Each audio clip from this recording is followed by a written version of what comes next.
IIT JAM versus GATE examination की बात करते हैं। What is the exam pattern of GATE and what is the exam pattern of the IIT JAM. Hi everyone, welcome to text book super coaching platform. और इस YouTube channel पे आप सभी aspirant का स्वागत है, क्योंकि हम यहाँ पे आपको दे रहे हैं बच्चों इन्फॉर्मेटिव सेशंस और सीयूईटी आईआईटी जाम के लिए। तो IIT JAM versus GATE examination की बात करते हैं और आईआईटी जाम गेट एग्जामिनेशन में हमें क्या क्या चीज़ों को ध्यान में रखना है। सबसे पहले जो आपको ध्यान में रखना है exam pattern, what is the exam pattern of GATE and what is the exam pattern of the IIT JAM. उसके बाद हम बात करेंगे एलिजिबिलिटी के आईआईटी जाम कौन कौन से एस्पिरेंट दे सकते हैं और गेट कौन कौन से एस्पिरेंट दे सकते हैं। उसके बाद हम बात करेंगे विच इज टफ, दोनों के अंदर टफ कौन सा है, ठीक है, कि कौन सा एग्जाम आप आसानी से क्वालिफाइड कर सकते हो। और लास्ट हम देखेंगे करियर अपॉर्चुनिटीज़, गेट और आईआईटी जाम की करियर अपॉर्चुनिटीज़ क्या होगी, आप जॉब में कहाँ पे एंटर कर सकते हो और आईआईटीज़ के अंदर और अपनी एमएससी को आप कहाँ से कर सकते हो। ये सारी बातें हम इस सेशन के अंदर करने वाले हैं और मैं उम्मीद करता हूँ कि इस सेशन से आपको काफ़ी बेनिफिट होने वाला है। नेक्स्ट थिंग बच्चों, जो भी एस्पिरेंट है, जो जिनके दिल में कुछ डाउट है, दिमाग में कुछ डाउट आ रहे हैं कि मुझे कुछ पूछना है, मेरा बीएससी जस्ट कंप्लीट हुआ है, मेरा बीएससी रनिंग है, बट मुझे क्या करना है लाइफ के अंदर तो मुझे समझ में नहीं आ रहा है, तो आप हमसे कभी भी कोई भी क्वेश्चन पूछ सकते हैं, इस टेलीग्राम थ्रू भी पूछ सकते हैं। और साथ साथ में आपके लिए एक मेल आईडी बनाई गई है यहाँ पे askmeanything@textbook.com, इस पर आप मेल भी कर सकते हो, हम पर्सनली आपको आंसर करेंगे, ठीक है। और इस चैनल को सब्सक्राइब ज़रूर करके रख दीजिए, क्योंकि बहुत इंपॉर्टेंट सेशन सीयूईटी और IIT JAM as well as GATE के लिए हम लेकर आने वाले हैं। चलिए तो पहले समझ लेते हैं exam pattern of the GATE. GATE के अंदर कितने क्वेश्चंस आपको पूछे जाते हैं। अगर गेट की बात करें बच्चों, तो गेट के अंदर सेक्शन ए और सेक्शन बी होते हैं, दो सेक्शन होते हैं, सेक्शन ए और सेक्शन बी। सेक्शन ए जो होता है जिसके अंदर जनरल एप्टीट्यूड आपको पूछा जाता है, जनरल एप्टीट्यूड।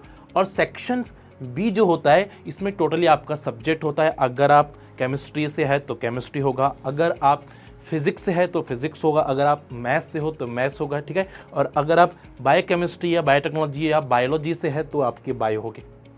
तो पहला सेक्शन आपका जनरल एप्टीट्यूड होता है and the second section is the आपका सब्जेक्ट होगा, ठीक है। पहले सेक्शन के अंदर 1 मार्क के जो क्वेश्चंस होते हैं वो 5 होते हैं और 2 मार्क्स वाले क्वेश्चंस आपके 5 होते हैं, यानी टोटल 15 मार्क्स का आपको जनरल एप्टीट्यूड पूछा जाता है। सेकेंड है कि 25 क्वेश्चन 1 मार्क्स के होते हैं एंड 30 क्वेश्चन आपके 2 मार्क्स के होते हैं, तो टोटल मार्क्स आपके हो गए 85। यानी जो आपका गेट का पेपर है वो 100 मार्क का होता है और इसमें टाइम ड्यूरेशन आपको जो दिया जाता है वो 3 आवर्स का जाता है। सेकंड है ये कंप्यूटर बेस्ड एग्जामिनेशन होगा, यानी ऑनलाइन एग्जामिनेशन आपका होता है। तो पहली चीज़ आपके समझ में आ गई है, the exam pattern of the GATE, ठीक है। सेकंड अब बात करते हैं आईआईटी जाम एग्जामिनेशन की। आईआईटी जाम एग्जामिनेशन में 3 सेक्शन होते हैं, सेक्शन ए, सेक्शन बी और सेक्शन सी। सेक्शन ए जो होता है जिसमें एमसीक्यूज टाइप के क्वेश्चन आपको पूछे जाते हैं। सेक्शन बी के अंदर आपको एमएसक्यू टाइप के क्वेश्चन पूछे जाते हैं, मल्टीपल सिलेक्टेड क्वेश्चन। और सेक्शन सी के अंदर आपको न्यूमेरिकल टाइप क्वेश्चन आपको पूछे जाते हैं। सेक्शन बी और सेक्शन सी जो होते हैं इसमें कोई निगेटिव मार्किंग नहीं होती है, बट सेक्शन ए के अंदर आपको निगेटिव मार्किंग होती है। सेक्शन ए के अंदर टोटल नंबर ऑफ क्वेश्चन 30 होते हैं एंड सेक्शन बी में टोटल नंबर ऑफ क्वेश्चन 10 पूछे जाते हैं और सेक्शन सी के अंदर टोटल नंबर ऑफ क्वेश्चन आपको 20 पूछे जाते हैं। यानी टोटल आईआईटी जाम के अंदर 60 क्वेश्चन पूछे जाते हैं और 100 मार्क का पेपर होता है।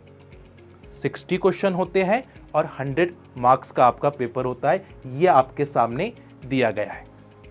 चलिए आगे चलते हैं कि एलिजिबिलिटी क्या है, व्हाट इज गेट की एलिजिबिलिटी क्या है एंड आईआईटी जाम की एलिजिबिलिटी क्या है। अगर हम गेट की बात करें तो गेट के लिए BSc second year aspirant, BSc third year aspirant और BSc pass out aspirant as well as MSc aspirant also eligible for GATE examination. IIT JAM की अगर हम बात करें तो आईआईटी जाम के अंदर BSc second year aspirant, BSc third year aspirant और BSc pass out aspirant eligible है, वो आईआईटी जाम एग्जामिनेशन के एलिजिबल है। परसेंटेज कितना चाहिए, 55% एग्रीगेट चाहिए आपको बीएससी के अंदर। तो आप दोनों एग्जामिनेशन को देख सकते हैं, गेट एग्जामिनेशन को भी दे सकते हैं as well as IIT JAM examination को दे सकते हैं, या हम ऐसा कह सकते हैं कि जो बीएससी एस्पिरेंट है वो गेट के लिए भी एलिजिबल हो चुके हैं। जो बीएससी एस्पिरेंट है, बीएससी सेकेंड ईयर एस्पिरेंट है और बीएससी थर्ड ईयर एस्पिरेंट है या बीएससी पास आउट एस्पिरेंट है, वो गेट एग्जाम भी दे सकते हैं। ठीक है, ये बहुत अच्छी अपॉर्चुनिटी है आप सभी एस्पिरेंट के लिए। ठीक है, तो ज़रूर इस चीज़ को आप सुन के रखें, अच्छे से नोट करके रखें। ठीक है, चलिए नेक्स्ट आता है कि कौन सा एग्जाम इन दोनों में से टफ है। अब क्या होता है कि बीएससी के अंदर तो generally BSc second year, BSc third year और BSc pass out student generally IIT JAM examination देते हैं। तो उसमें जो सिलेबस होता है वो आपको बीएससी का सिलेबस होता है, 11-12 का सिलेबस होता है। ठीक है, बट गेट एग्जामिनेशन की बात करें तो गेट के अंदर आपके बीएससी भी होते हैं और एमएससी एस्पिरेंट भी होते हैं। तो यहाँ पे लेवल थोड़ी बढ़ा के दी जाती है, क्योंकि यहाँ पे एमएससी एस्पिरेंट भी अपीयर करते हैं एग्जामिनेशन को, और यहाँ पे आईआईटी जाम में ओनली बीएससी एस्पिरेंट अप्लाई करते हैं और अपीयर करते हैं। इस वजह से गेट का एग्ज़ाम थोड़ा सा टफ हो जाता है आईआईटी जाम एग्जामिनेशन से, क्योंकि एमएससी एस्पिरेंट भी यहाँ पे एग्ज़ाम दे रहे हैं। ठीक है, तो ध्यान में रखिएगा गेट थोड़ा सा टफ होता है, but syllabus are remaining same. 60 to 70% IIT जाम का जो सिलेबस है वो गेट के अंदर पूछा जाता है। 60 to 70% सिलेबस आईआईटी जाम का आपको गेट के अंदर पूछा जाता है। नेक्स्ट पॉइंट है बच्चों, करियर अपॉर्चुनिटीज़ क्या है। जब आईआईटी जाम आप क्वालिफाइड होते हो, जब भी आप आईआईटी जाम क्वालिफाइड होते हो तो आप अपनी एमएससी आईआईटी से, आईसर से, ठीक है, एनआईटी से कर सकते हो। और अगर आप गेट क्वालिफाइड होते हो तो सेम अपॉर्चुनिटी आपको मिलती है, आप आईआईटीज, आईसर और एनआईटी के अंदर अपनी एमएससी कर सकते हो। बट अगर आप एमएससी में हो और आप गेट क्वालिफाइड कर रहे हो गुड रैंक के साथ, तो आपको जॉब अपॉर्चुनिटी मिलती है ओएनजीसी के अंदर, डीआरडीओ के अंदर। ठीक है, इसके अंदर आपको जॉब अपॉर्चुनिटी मिलती है और क्लास 1 की पोजीशन आपको दी जाती है। बट अगर आप बीएससी में हो और अगर आप गेट एग्जामिनेशन दे रहे हो तो गेट एग्जामिनेशन के स्कोर पे आप एमएससी कर सकते हो आईआईटीज़ के अंदर और प्रीमियर इंस्टीट्यूट के अंदर। तो बहुत इम्पॉर्टेंट अपडेट है आप सभी एस्पिरेंट के लिए। ज़रूर आप बीएससी एस्पिरेंट जो बीएससी सेकेंड ईयर में हैं, बीएससी थर्ड ईयर में है या बीएससी पास आउट हो चुके हैं, गेट एग्जामिनेशन का फॉर्म ज़रूर फिल करें। ठीक है, क्योंकि जो बीएससी एस्पिरेंट है वो गेट भी दे सकते हैं और जो बीएससी एस्पिरेंट है वो आईआईटी जाम भी दे सकती है। तो ज़रूर दीजिएगा, क्योंकि आपके लिए बेनिफिशियल है कि उससे आपको आगे चलकर जॉब अपॉर्चुनिटी भी मिलती है। आगे चल के जब आप एमएससी कर लोगे तो आप अच्छे क्लास 1 पोजीशंस के ऊपर जा सकते हो, अगर गेट का स्कोर कार्ड आपका अच्छा हो जाए।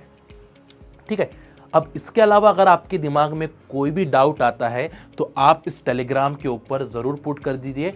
आप सभी एस्पिरेंट के लिए हमने इस टेलीग्राम चैनल को बनाया है। ठीक है, @IIT JAM CUET PG text book है ना, @IIT JAM CUET PG text book, इस टेलीग्राम चैनल को आपको ज्वाइन करना है। आस्क मी एनीथिंग @textbook.com, इस पर आप मेल कर दीजिए जो भी आपकी क्यूरीज है करियर अपॉर्चुनिटी रिगार्डिंग, तो हम उसका पर्सनली रिप्लाई करेंगे। ठीक है, और हमारे एक्सपीरियंस जो भी 8 ईयर का एक्सपीरियंस है आपके साथ वो शेयर किया जाएगा। तो इसलिए आपको इस चैनल को भी आपको सब्सक्राइब करके रख देना है और बेल आइकन को प्रेस करके रखना है। साथ साथ में वीडियो को लाइक और अपने दोस्तों तक ज़रूर शेयर करना है। Thank you so much, happy learning, अपना ख्याल ज़रूर रखिए।